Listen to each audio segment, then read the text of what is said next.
കേരളത്തിലെ പൗൾട്രി മേഖല നേരിടുന്ന പ്രതിസന്ധികൾക്ക് പരിഹാരം കാണാൻ നടപടി സ്വീകരിക്കാമെന്ന് തദ്ദേശ സ്വയംഭരണ വകുപ്പ് മന്ത്രി കെ.എം. ഷാജി പറഞ്ഞു. കേരള പൗൾട്രി ഫെഡറേഷൻ ഭാരവാഹികളുമായി നടത്തിയ കൂടിക്കാഴ്ചയിലാണ് മന്ത്രിയുടെ ഉറപ്പ്. കേരളത്തിലെ പൗൾട്രി മേഖല അഭിമുഖീകരിക്കുന്ന വിവിധ വെല്ലുവിളികൾ സർക്കാർ ഗൗരവത്തോടെ പരിഗണിക്കുകയും ആവശ്യമായ ഇടപെടലുകൾ നടത്തുകയും ചെയ്യുമെന്ന് തദ്ദേശ സ്വയംഭരണ വകുപ്പ് മന്ത്രി കെ.എം. ഷാജി അറിയിച്ചു. കേരള പൗൾട്രി ഫെഡറേഷൻ ഭാരവാഹികളുമായി നടത്തിയ കൂടിക്കാഴ്ചയിലാണ് മന്ത്രി ഇക്കാര്യം വ്യക്തമാക്കിയത്.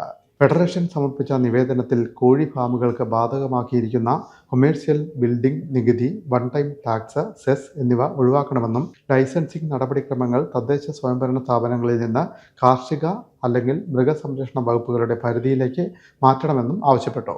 നിലവിലുള്ള നിയമങ്ങളും നടപടിക്രമങ്ങളും ചെറുകിട ഇടത്തരം കർഷകർക്ക് അധിക സാമ്പത്തിക ബാധ്യത സൃഷ്ടിക്കുന്നതായി ഫെഡറേഷൻ പ്രതിനിധികൾ ചൂണ്ടിക്കാട്ടി. സംസ്ഥാനത്ത് പ്രതിദിനം ഏകദേശം 30 ലക്ഷം ചിക്കനും 2 കോടിയിലധികം മുട്ടകളും ആവശ്യമായ സാഹചര്യത്തിൽ ഇതിന്റെ വലിയൊരു ഭാഗം ഇപ്പോഴും അന്യ സംസ്ഥാനങ്ങളിൽ നിന്നാണ് എത്തുന്നത്.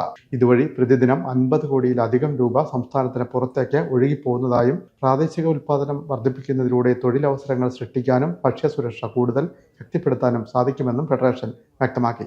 General secretary S K. നസീറും ട്രഷറർ രവീന്ദ്രനും നേതൃത്വം നൽകിയ സംഘം മന്ത്രിക്ക് നിവേദനം സമർപ്പിച്ചു. ഉന്നയിച്ച വിഷയങ്ങൾ വിശദമായി പരിശോധിച്ച് മേഖലയുടെ പുരോഗതിക്ക് ആവശ്യമായ നടപടികൾ സ്വീകരിക്കുമെന്ന് മന്ത്രി ഉറപ്പു നൽകി.